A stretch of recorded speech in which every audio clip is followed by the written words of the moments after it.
Did you know that 95% of our viewers aren't subscribed? If you enjoy our content and find it helpful, hit that subscribe button to support the channel. It's free and it helps us bring you more high-quality IELTS tips, strategies, and practice materials.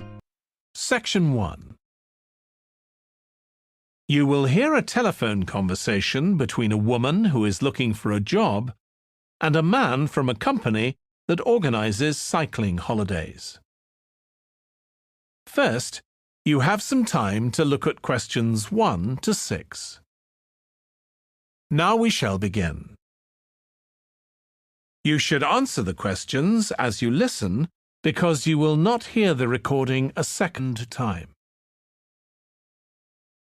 Listen carefully and answer questions 1 to 6. Hello, Pembroke Cycling Holidays. Bob speaking. Oh, hello. I've seen your advert for people to lead cycle trips. Are you the right person to speak to? Yes, I am. Could I have your name, please? It's Margaret Smith. Are you looking for a permanent job, Margaret? No, temporary. I've got a permanent job starting in a few months' time, and I want to do something else until then. What work do you do? This will probably sound crazy. I used to be a lawyer, and then I made a complete career change, and I'm going to be a doctor. I've just finished my training. Right. And have you had any experience of leading cycle trips? Yes, I've led several bike tours in Africa.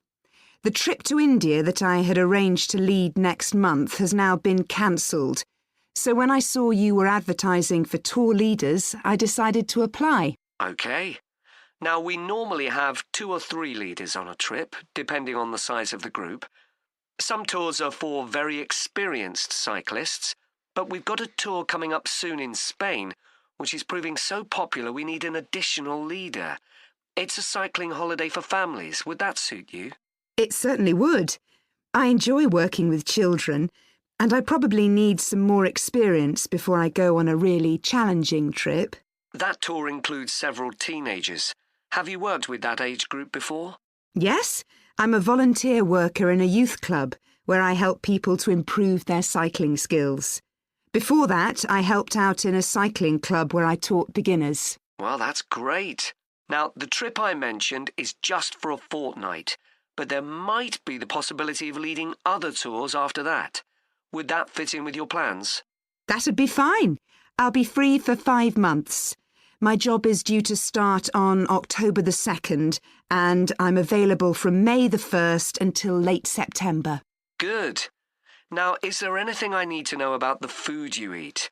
We usually have 1 or 2 people in the group who don't eat meat, or have some sort of food allergy, so we're always very careful about that.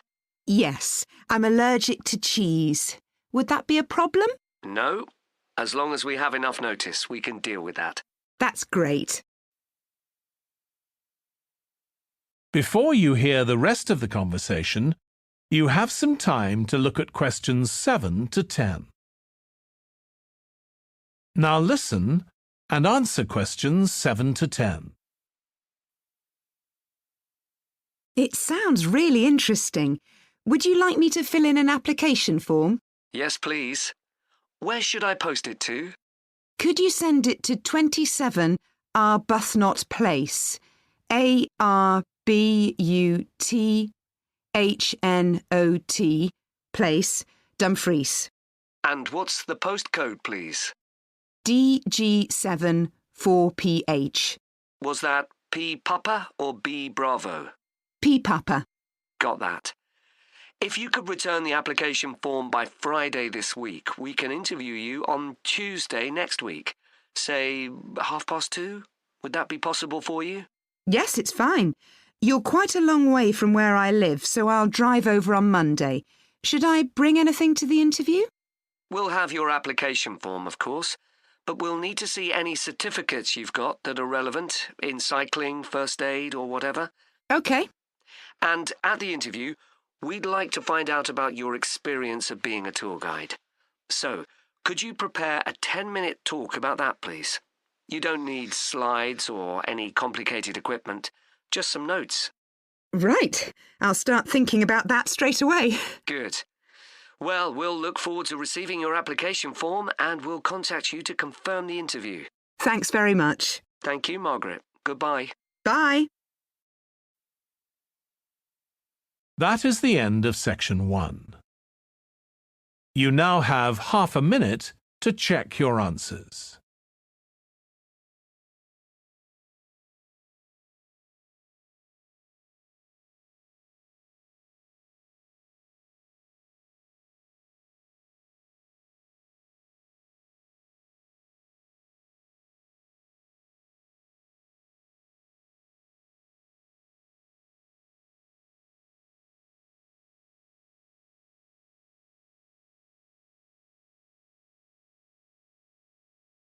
Now turn to section 2.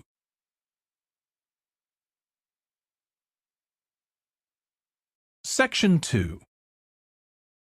You will hear a podcast about an area called the sheep market in a New Zealand city. First, you have some time to look at questions 11 to 14.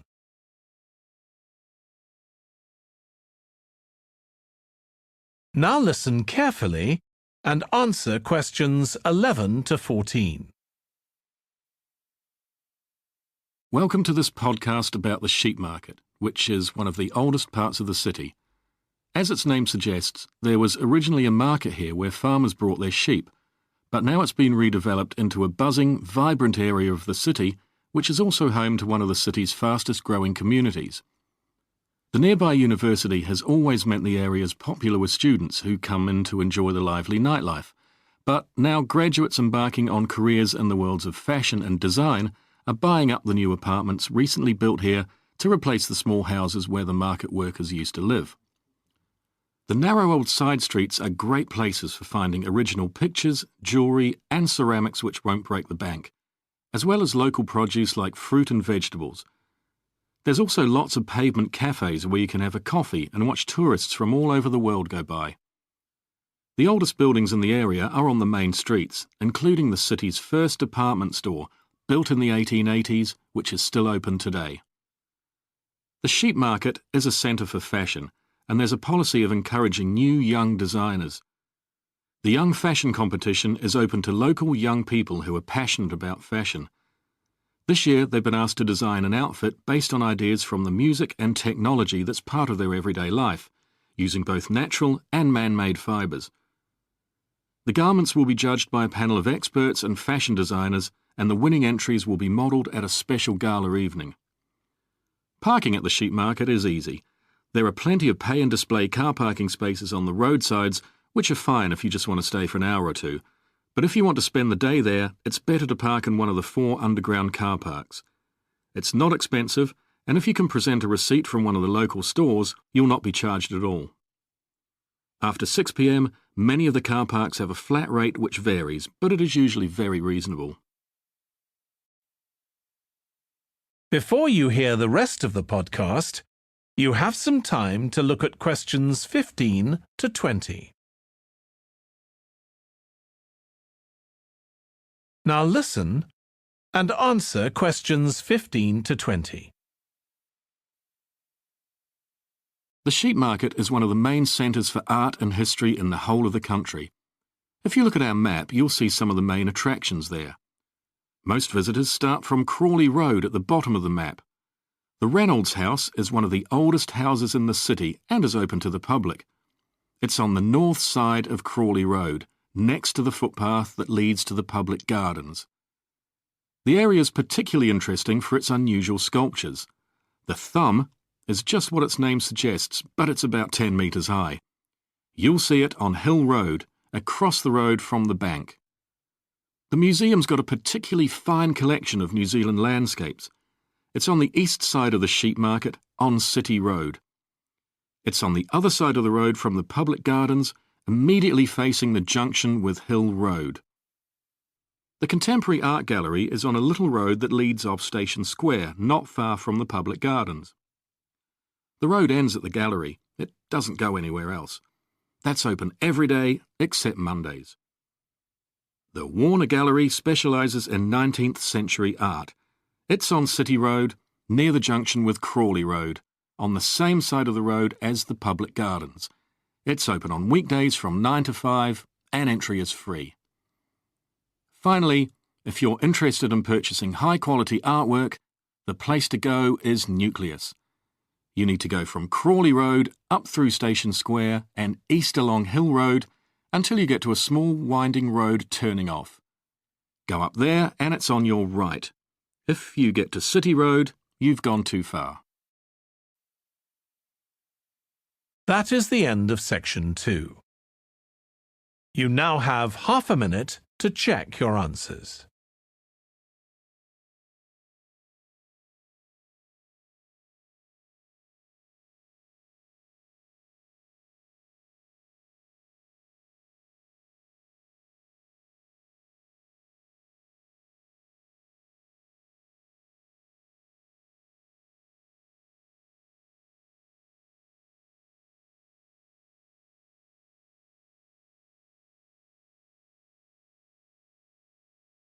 Now turn to section 3.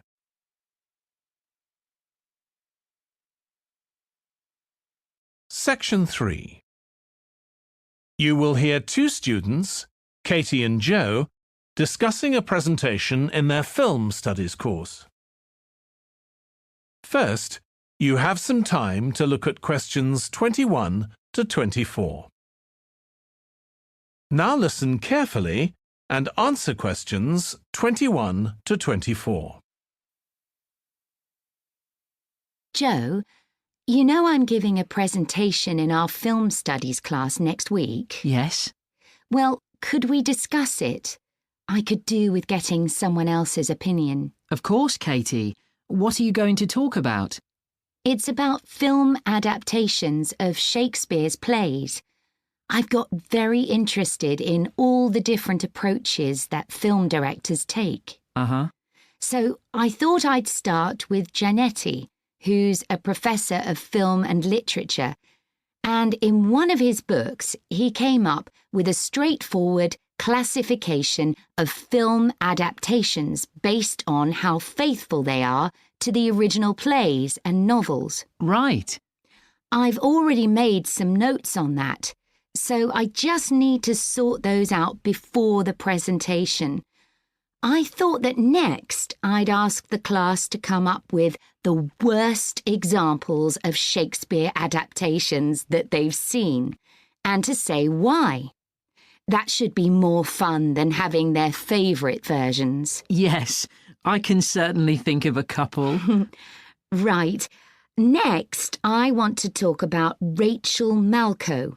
I came across something on the internet about her work on film adaptations, and I was thinking of showing some film clips to illustrate her ideas. Will you have enough time, though, both to prepare and during the presentation?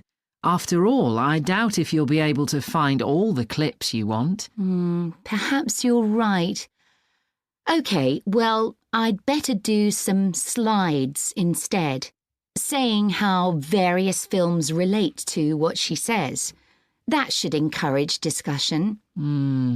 Next, I want to say something about how plays may be chosen for adaptation because they're concerned with issues of the time when the film is made. You mean things like patriotism or the role of government? Exactly. It's quite tricky, but I've got a few ideas I'd like to discuss. Before you hear the rest of the discussion, you have some time to look at questions 25 to 30. Now listen and answer questions 25 to 30. And finally, I want to talk about a few adaptations that I think illustrate a range of approaches and make some comments on them. Do you know the Japanese film Ran? I haven't seen it. It was based on Shakespeare's King Lear, wasn't it? That's right. It was a very loose adaptation, using the same situation and story, but moving it to 16th century Japan instead of 16th century Britain. So, for example, the king's daughters become sons, because in Japanese culture at that time, women couldn't succeed to the throne. OK, I hope you're going to talk about the 1993 film of Much Ado About Nothing. I think that's one of the best Shakespeare films. It really brings the play to life, doesn't it? Yes, I agree. And I think filming it in Italy, where the play is set, makes you see what life was like at the time of the play. Absolutely. Right, what's next? Next, I thought Romeo and Juliet, the 1996 film, which moves the action into the present day. Yes, it worked really well, I thought, changing the two feuding families in the original to two competing business empires, even though they're speaking in the English of the original play. You'd expect it would sound really bizarre, but I found I soon got used to it. Me too. Then I thought I'd include a real Hollywood film, one that's intended to appeal to a mass commercial audience. There must be quite a number of those. Yes, but I've picked the 1996 film of Hamlet. It included every line of the text, but it's more like a typical action hero movie. There are loads of special effects, but no unifying interpretation of the play. All show and no substance. Exactly. Then there's Prospero's books, based on The Tempest. That was really innovative from a stylistic point of view. Didn't it include dance and singing and animation as well as live actors? Yes, it did. I also want to mention Looking for Richard. Did you ever see it? No, but I've read about it. It was a blend of a documentary with a few scenes from Richard III, wasn't it? That's right. It's more a way of looking into how people nowadays connect with the playwright. The play is really just the starting point. And that'll be where I finish. Well, it sounds as though it'll be very interesting. That is the end of section 3. You now have half a minute to check your answers.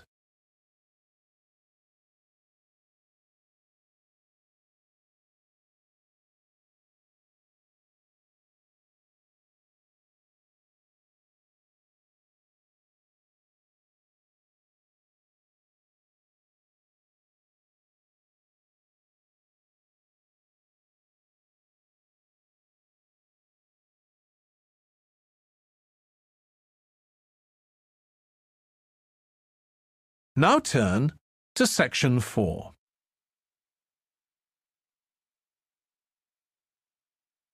Section 4. You will hear part of a lecture about noise in cities. First, you have some time to look at questions 31 to 40. Now listen carefully and answer questions 31 to 40. This lecture will be about the science of acoustics, the study of sound, in relation to urban environments such as cities. As an acoustic engineer myself, I think this is an area where we're likely to see great changes. In the past, researching urban soundscapes was simple. We measured levels of sound in decibels, so I used to take my sound meter and I measured the noise somewhere, and then I might ask a sample of people to say at what level the sound became annoying. With data like this, acoustic engineers have been able to build up what we call noise maps, maps of the sound environment. But actually, these aren't a lot of use. What they do show is that the highest noise levels are generally on roads. Well, that's not really very surprising. But there's quite a lot going on that these maps don't show, because they can't capture the complex way that sound varies over time. So they ignore important issues such as the noise someone might hear from the open windows or gardens of their neighbours. And this sort of noise can be quite significant in summer. We don't have any databases on this sort of information. As well as that, these records of sound levels take no account of the fact that people vary in their perceptions of noise. So someone like me with years of working in acoustics might be very different from you in that regard.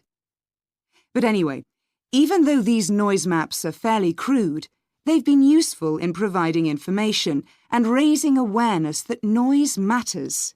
We need to deal with it, and so it's a political matter. And that's important. We need rules and regulations because noise can cause all sorts of problems. Those of you who are city dwellers know that things go on 24 hours a day, so city dwellers often suffer from interrupted sleep. It's also known that noise can lead to a rise in levels of stress due to physical changes in the body affecting the composition of the blood. And there are other problems as well. For instance, if school children don't have a quiet place to study, their work will suffer.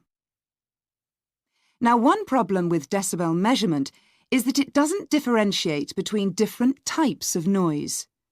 Some types of sounds that most people would probably think of as nice and relaxing might well score quite highly in decibel levels. Think of the sound made by a fountain in a town square, for example. That's not necessarily something that we'd want to control or reduce. So maybe researchers should consider these sorts of sounds in urban design. This is going to be tricky, because just measuring decibel levels isn't going to help us here.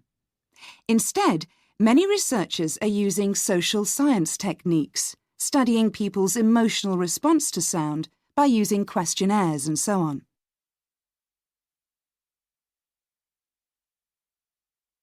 So what exactly do people want to hear in an urban environment? Some recent interdisciplinary research has come out with results that at first sight seem contradictory. A city needs to have a sense of activity, so it needs to be lively, with sounds like the clack of high heels on a pavement or the hiss of a coffee machine. But these mustn't be too intrusive, because at the same time we need to be able to relax. One of the major problems in achieving this will be getting architects and town planners to use the research. Apart from studying the basics of acoustics, these people receive very little training in this area. But in fact, they should be regarding sound as an opportunity to add to the experience of urban living, whereas at present they tend to see it as something to be avoided or reduced as far as possible, or something that's just a job for engineers, like the street drainage system. What's needed is for noise in cities to be regarded as an aesthetic quality, as something that has the qualities of an art form. If we acknowledge this, then we urgently need to know what governs it and how designers can work with it. We need to develop a complex understanding of many factors. What is the relationship between sound and culture? What can we learn from disciplines such as psychology about the way that sound interacts with human development and social relationships, and the way that sound affects our thoughts and feelings? Can we learn anything from physics about the nature of sound itself? Today's powerful technologies can also help us. To show us their ideas and help us to imagine the effect their buildings will have, architects and town planners already use virtual reality, but these programs are silent. In the future, such programs could use realistic sounds, meaning that soundscapes could be explored before being built. So hopefully, using the best technology we can lay our hands on, the city of the future will be a pleasure to the ears as well as the eyes. That is the end of section 4. You now have half a minute to check your answers.